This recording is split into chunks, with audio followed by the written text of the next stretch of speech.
देखबारे सुंदर लगुछि ना के कही पार बेटा कौन तरकारी हाँ चलत भिडियो रे देखी ने जानीजे कौन तरकारी।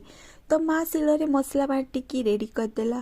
तापरे मु चूल्ही रे तरकारी करबारे लागली करे देकी तेल देकी जो मसला से बाटिकी देइतला से मसला को भाजबारे लागली।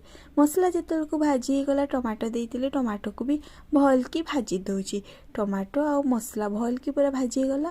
तापरे मु लंका गुंड हल्दी गुंड जीरा गुंड सब मसला टिके टिके देदेली। आउ टिके चिकेन मसला भी देइथिली। तापरे पानी ढाड़ी के मसला को भल की फुटबारे छाड़ीदेली। अच्छा आपन जानिछन्ते एटा कौन तरकारी?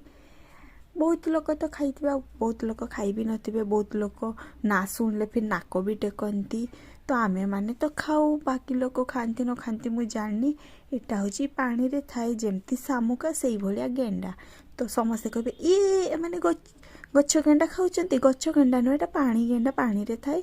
आउ डॉक्टर भी प्रेस्क्राइब करती जार इच्छा से खाती जार इच्छा नहीं तो आमे तो खाऊ। तो गेंडा खाइले भी बहुत फायदा रही। तो एत सब किए बुझे लोकर तो बस नाक टेकबार अच्छी छाड़ू जार जोटा इच्छा आम तो खाई नौ।